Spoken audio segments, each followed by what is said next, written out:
Magandang araw sa lahat at welcome back to my channel. Ito ang Sunday Bazaar kung tawagin nila kasi kadalasan tuwing sa Wednesday at Sunday lang ito nagbubukas. Ito ay public market kung saan makakabili ka ng iba't ibang klase ng bagay, prutas, damit at kung ano-ano pa. Ako ay nasa University Road, galing ng Gulshan at papunta ako ng bahay ng aking kaibigan sa Golestani, Johor. Medyo malapit lang siya, siguro mga 10 to 15 minutes.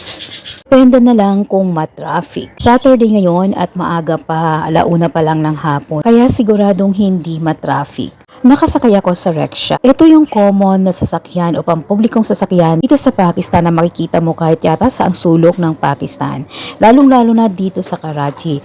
Alauna pa lang ng hapon, kaya mapapansin nyo malinis pa ang kalsada at marami pang tindahan ang hindi bukas. Normal na lang dito sa Karachi City na nagbubukas sa mga tindahan ng 11 a.m. to early in the morning. Tindahan katulad ng general stores, gulay, prutas at mga ulam, karne at kung ano-ano pang basic needs natin sa loob ng ating mga tahanan. Yun nga lang pagdating sa mga restaurant, lalo na yung mga local na restaurants. Maliban na lamang doon sa mga fast foods, nagbubukas din sila ng maaga o ng 11 to early in the morning. Pero yung mga talagang local na restaurant, nagbubukas siya ng 6 p.m.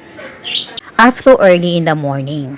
Kaya kung ang hanap mo ay authentic na pagkain na talaga namang gawang Pakistan, then kailangan mo mag-antay ng 6 to early in the morning. Yan ang normal na setup ng lifestyle pagdating sa mga restaurants dito sa Karachi City. Kabilang banda, may mga restaurants din naman tulad nga ng fast foods o mga hotels na nagbubukas ng maaga kasi nga maaga yung kanilang mga customers.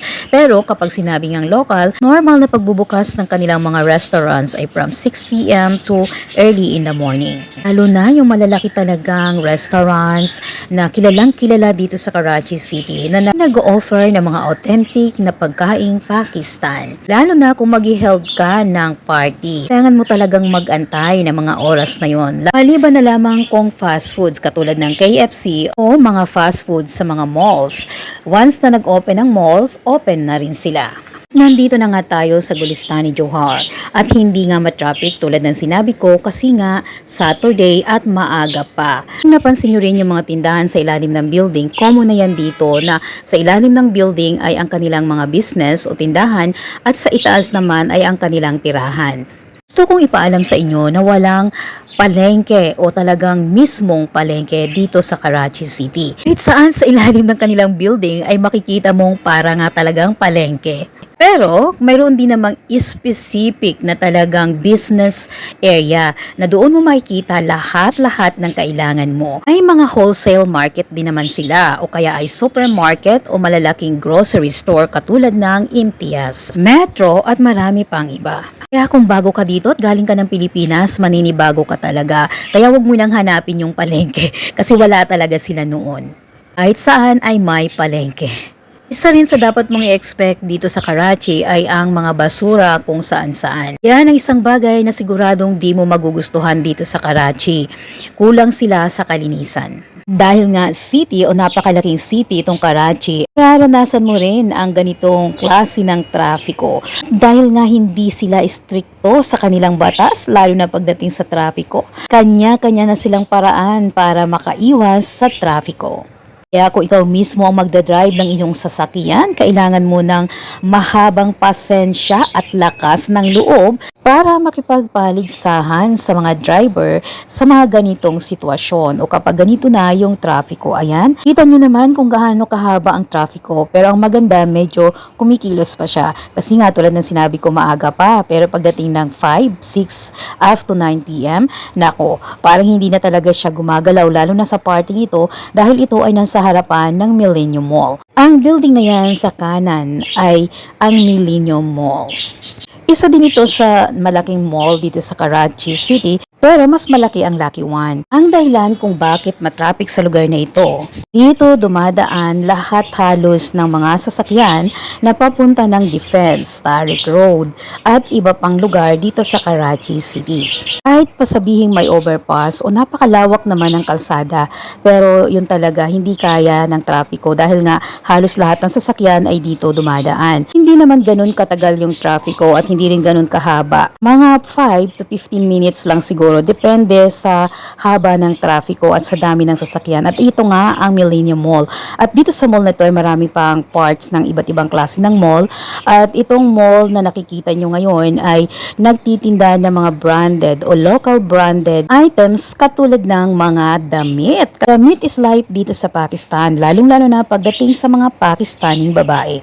Dito na kami sa daan papuntang Tariq Road kasi yun talaga yung pupuntahan namin. Dito, napakaganda na ng aming takbo. Wala na talaga ang trapiko. At napakasarap pa ng panahon kahit na mainit pero napakahangin. Papansin nyo rin siguro na halos lahat itong mga bikers ay walang gamit na helmet. Normal na lang yan dito. Pero may batas na kailangan nilang gumamit ng helmet. Pero yun nga, sinasabi ko sa inyo, hindi ganun ka-stricto ang batas pagdating sa trafiko. So may nakita tayong naka-helmet, di ba? Alang, mas marami ang hindi. Di pa summer dito sa Karachi kaya medyo maganda pa yung panahon.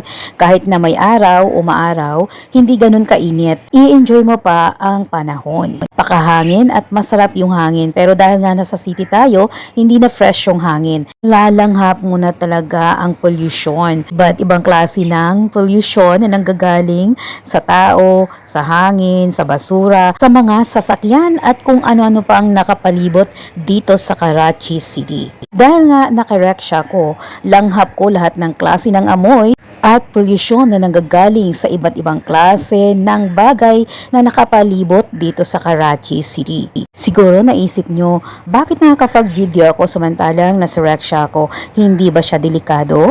Totoo lang, delikado talagang gumamit ng cellphone lalo na sa publikong sasakyan o pampublikong lugar. Pero dahil kasama ko naman ang mga kaibigan kong Pinay at nasa highway kami, kaya naman nakakapag-video ako. Pero kapag medyo crowded na yung lugar ay hindi na ako nakakapag-video.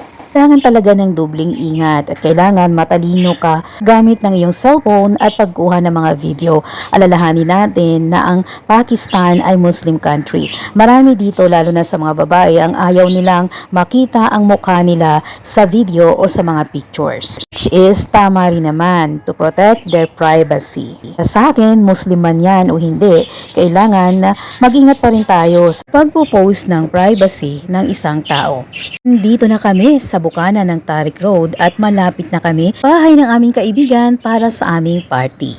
This is all for today and thank you so much for watching. If you are new to my channel, don't forget to click the like, share, notification bell so that you will be notified for the next video that I am going to upload very soon. See you on my next video and bye for now.